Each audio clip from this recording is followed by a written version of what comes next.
मैत्रिणींनो, नंदिनी स्नेहभोजनमध्ये तुमचं स्वागत आहे। इन्स्टंट होणारा लावा केक दाखवते। त्याला लागणारं साहित्य बघूया। हे बघा, मी मोठ्या वाटीने 1 वाटी दूध घेते। त्याच्यामध्ये तितकीच साखर पण टाकायची, जितकं दूध तितकी साखर, म्हणजे 1 वाटी। तुम्हाला गोड आवडत असेल तर तुम्ही जास्त टाकू शकता, कमी करू शकता। आता हे मिक्स करून घेऊया।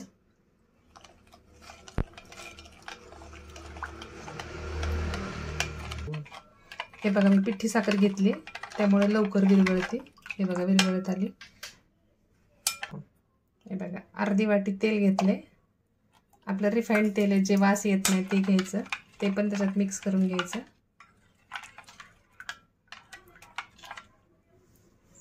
आणि 2 चमचे कोको पावडर घेतली, ती पण त्याच्यात मिक्स करायची।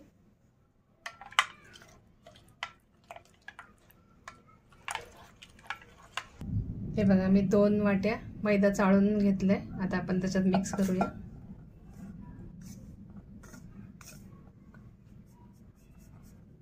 मेजरमेंटने घेतलं तर एवढ्या प्रमाणामध्ये हे छान असं हे होतं, बॅटर तयार ह्याचं। हे मिक्स करून घेऊया।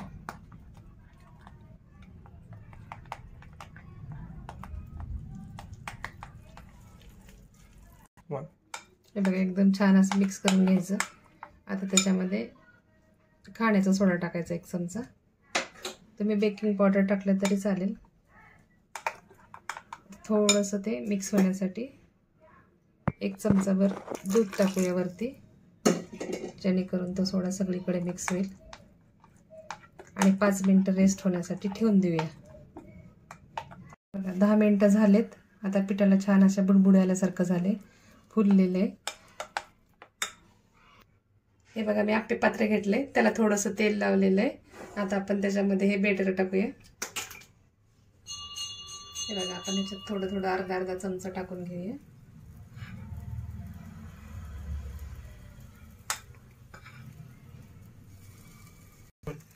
हे बघा, याच्यामध्ये मी चॉकलेट टाकायचे, चॉकलेटचे तुकडे करून घेतले। त्याच्यावर आपण परत थोडंसं बॅटर टाकूया, ते कव्हर करून टाकूया चॉकलेटमध्ये।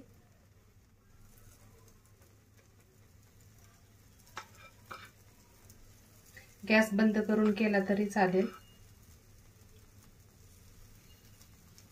असं कव्हर करून घ्यायचं पूर्ण। हे बघा, मी पूर्ण भरून घेतलेत। आता 15 मिनिटं आपण ह्याला झाकण ठेवून घेऊया। हे बघा, एकदम 20 मिनिटं ठेवले होते, एकदम छान असे बेक झालेत। हे बघा, पलटी मारायचं नाहीये, एकाच बाजूने वाफ शिजवून घ्यायचं त्याला असे। एकदम छान असं चॉकलेट टाकून घ्यायचं। मधल्या वेळेत मुलं काही मागितले की चहासोबत हे दिलं तरी खूप छान लागतं। तुम्हाला गव्हाच्या पिठाचं बनवायचं असलं तर तुम्ही बनवू शकता। त्याच्यामध्ये बेकिंग सोडा टाकल्यावर एकदम छान होतं। थांबा, मी तुम्हाला एक फोडून दाखवते।